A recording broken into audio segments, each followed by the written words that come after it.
Coach है doctor Mukund Thakur sir. Sir Vivek hospital multi super speciality hospital के sir director हैं sir. Sir हम आपसे ये जानना चाहेंगे कि जो यहाँ वैक्सीनेशन ड्राइव जो चल रहा है पर्टिकुलरली ज्येष्ठ नागरिकों का किस तरह का प्रतिशत है उस बारे में बताइए। हमारे यहाँ पर वैक्सीनेशन ड्राइव शुरू होके अभी 4 या 5 दिन हुए हैं और इसमें हम देख रहे हैं कि जो सीनियर सिटीजन्स है पर्टिकुलरली तो अच्छे अच्छा रिस्पॉन्स हमको दे रहे हैं।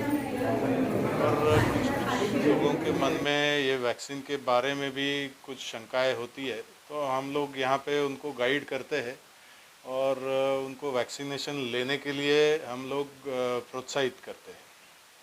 आमतौर पे देखा गया है कि पहले जो ज्येष्ठ नागरिक थे उनमें डर और संभ्रम का वातावरण था कि वैक्सीनेशन लेने के बाद कहीं और कुछ ज़्यादा इम्प्लीकेशंस न बढ़ जाए, बॉडी पेन न हो या किसी प्रकार कोई अननेसेसरी प्रॉब्लम क्रिएट ना हो, तो उसको अवॉइड कर रहे थे। हाँ, लेकिन अब कैसा इन लोगों में एक वातावरण इस बार? नहीं, एक शुरुआत में थोड़ा सा डर बना हुआ था लोगों के मन में, लेकिन जैसे जैसे शुरुआत के दौर में जैसे गवर्नमेंट ने हेल्थ वर्कर्स को वैक्सीनेट किया और उसके बाद में जब लोगों को ये समझ में आया कि इसके जो साइड इफ़ेक्ट्स है उसमें से जानलेवा तो कोई है भी नहीं और थोड़े बहुत जो साइड इफ़ेक्ट्स है जैसे बॉडी एक है या माइल्ड बुखार है वो आमतौर पे पैरासीटामोल जैसे सादी गोली से कंट्रोल में आ जाते हैं और 1 या 2 दिन में ही सब लोगों को अगर साइड इफ़ेक्ट्स के पाया जाता है और सब लोग अपने अपने काम पे भी लग जाते हैं। ज्येष्ठ नागरिकों के अलावा जो पेशेंट है, जो कोमॉर्बिडिटी वाले पेशेंट है, उनको भी प्रायोरिटी दी गई है। तो आपको क्या लगता है जैसे कि जो पेशेंट कोमॉर्बिड कोरोना संक्रमण ना हो, कितना प्रोटेक्शन होगा? आमतौर पे अभी जो गवर्नमेंट ने 2 वैक्सीन इंट्रोड्यूस किए हैं, जो एक कोवैक्सीन है और एक कोविशील्ड है। दोनों की एफिकेसी लगभग समान ही है और 70 to 80% मानी जाती है। इसमें ऐसा है कि ये वैक्सीन लेने से कोई भी कोरोना मुक्त नहीं हो जाएगा या कोरोना उसको होगा ही नहीं, ऐसा भी नहीं है, लेकिन कोरोना के जो सिम्टम्स हैं वो डेफिनेटली कम पाए जाएंगे और कंट्रोल में लेना उसको आसान रहेगा। अब ये जो कोमॉर्बिडिटीज़ वाले पेशेंट्स होते हैं उनको ज़्यादा कॉम्प्लिकेशंस के चांसेस रहते हैं। अगर ये लोग वैक्सीन बराबर लेते हैं तो इनको माइल्ड फॉर्म में कोरोना इन्फेक्शन हो भी गया तो कंट्रोल में आना आसान हो जाएगा। इसलिए ज़्यादा से ज़्यादा लोग जिनको कोमॉर्बिडिटीज़ है उन्होंने ये वैक्सीन ज़रूर लेना चाहिए। कुछ ऐसे भी पेशेंट्स हैं जिनको लाइट बुखार है, पता भी नहीं है, संक्रमण है, ऐसे लोग जिनके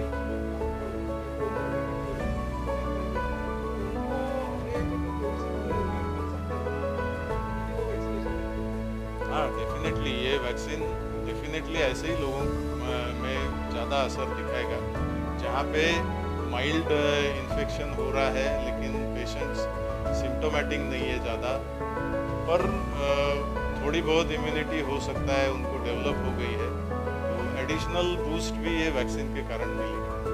जैसे आपकी गाइडलाइंस के अनुरूप हॉस्पिटल के जरिए किस तरह का व्यवस्था की गई, मतलब जैसे लोग वैक्सीनेशन लेने आते पेशेंट और जैसे ऑक्सीजन लेवल ऑक्सीजन हो गया, ये सारी जो ऑब्जर्वेशन जो फंक्शन है किस प्रकार की फैसिलिटीज?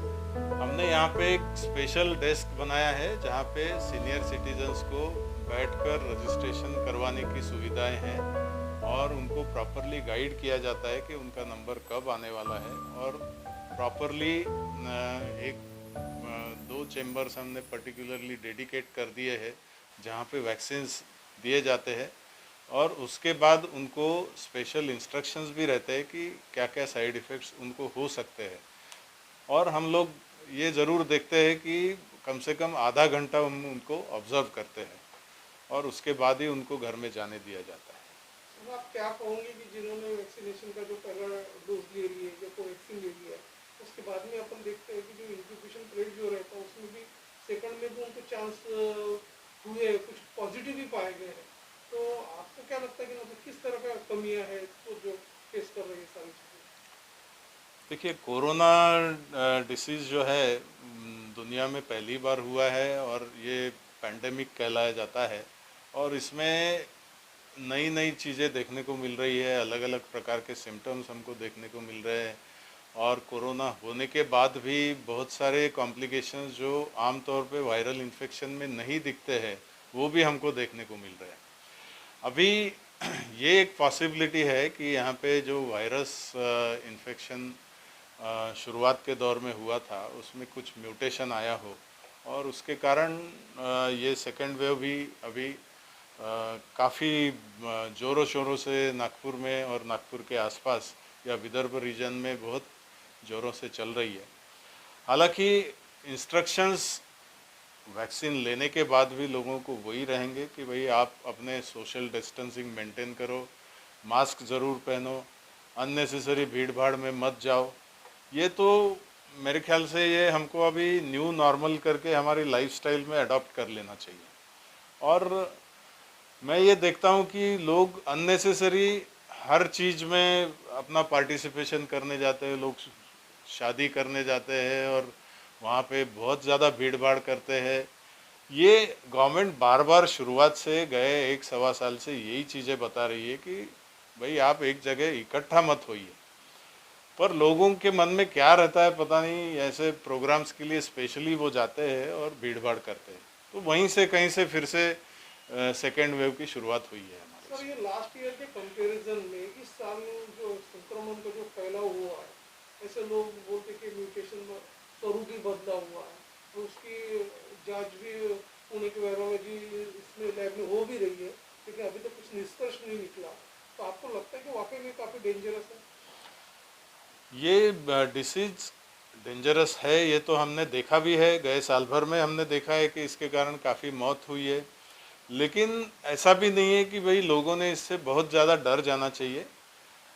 देखो, अगर आपका ऑक्सीजन सैचुरेशन रूम एयर पे अच्छा चल रहा है तो आपको अपने जो भी डॉक्टर साहब ने आपके प्रिकॉशंस लेने के लिए बोले हैं वो करते रहिए। जो भी मेडिसिन आपको दिए हुए हैं वो प्रॉपरली लेते रहिए। आपके पास से किसी और को नहीं जाए ये आप खुद ही प्रिकॉशंस लीजिए ताकि इसका फैलाव रोका जाए। हमने यही देखा है कि इसमें फैलाव रोकने का जो प्रोसीजर है वही कारगर साबित होगा, ना कि दवाई, ना कि वैक्सीन।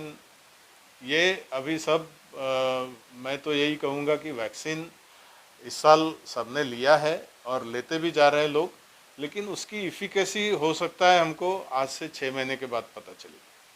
तो अभी हमने एक बात ऑब्जर्वेशन की कि हॉस्पिटल में एंटर करते वक्त आपके वहाँ पे टेम्परेचर, जो इंफ्रारेड से जो टेम्परेचर गेन किया जाता है वो गेन नहीं किया जा रहा था, उनकी सैनिटाइज किया जा रहा था आने वाले पेशेंट्स को या लोगों को।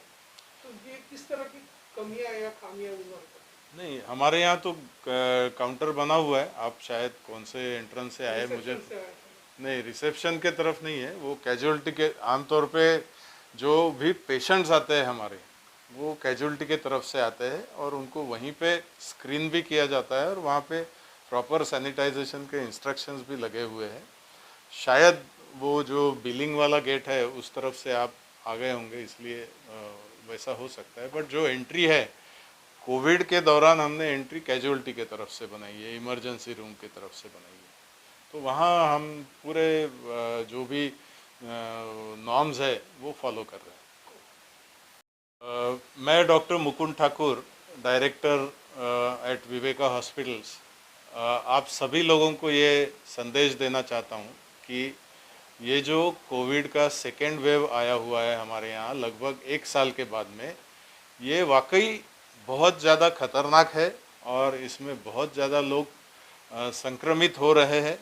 और रोज़ के रोज़ हम देख रहे हैं कि गए 15-20 दिन से ये फिगर लगभग दुगनी हो गई है और आज की तारीख में लगभग 3000 पेशेंट्स एक सिटी में बाहर निकलना कोविड के कारण, ये पूरे भारतवर्ष में नागपुर में ही हो रहा है। लेकिन उसके साथ ही मैं लोगों को ये आगाह करना चाहता हूँ कि वो अगर अपनी सुरक्षा खुद करें, अगर वो सोशल डिस्टेंसिंग, मास्क पहनना, सैनिटाइज़र यूज़ करना ये बार बार करते रहे तो इस डिसीज़, ये बीमारी से डरने की बिल्कुल ज़रूरत नहीं है आपको। और किसी भी समय अगर आपको लगता है कि ये डिसीज़ के बारे में आपको कहीं से गाइडेंस चाहिए या कुछ आपको हेल्प चाहिए तो आप ज़रूर विवेका हॉस्पिटल में आइए। हमारे यहाँ पे स्पेशल टीम बनी हुई है जो कि कोविड के पेशेंट्स को ट्रीट करती है और हमारे यहाँ पे ऐसे पेशेंट्स को टेलीफोनिक कंसल्टेशन भी दिया जाता है और फिज़िकल एग्जामिनेशन करके भी उनको प्रॉपर कंसल्टेशन दिया जाता है। तो आपको इस बारे में बिल्कुल डरने की ज़रूरत नहीं है।